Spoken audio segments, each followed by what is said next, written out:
Hello guys, flex ko lang po sa inyo dito yung dati kong binibidyo na kuan. Kamutihan, ito na po siya ngayon. Oh. Ganda na po, nagbubulaklakan na po. Ang ganda, nakarecover kayo yung pungit na, sobrang tabang, ganda. Noong nakaraan po kawawa ito dahil nga po walang ulan. Pero ito nag-uulan na po, nakarecover.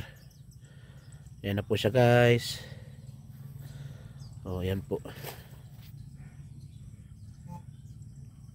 Yan na po siya guys. Tapos ano po, kumuha na rin ako nito. Tatanim ako doon sa bahay ko. Ito po yung bunga ng banaba. Yan po, marami pong gamot sa katawan natin guys. Ginagawan siya At ito naman po yung spinach. Yan, spinach. Nilalaga po ang ugat niyan para po sa prostate cancer. Gamot po yan.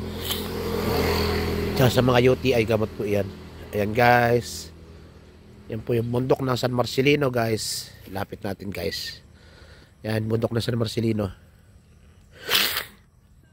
Inisip po si Kuya George guys. Basa na naman kapon ng ulan Yung banda rin po sa una ay medyo nauna kaya madilaw-dilaw na may bunga na.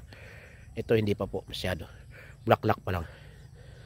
Pangarap ni Kuya George yan magkaroon ng 1 hectare to 5 hectare.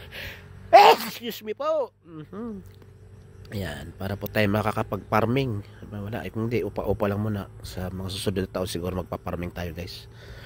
Maraming po salamat sa inyong lahat guys. Bye bye po muna.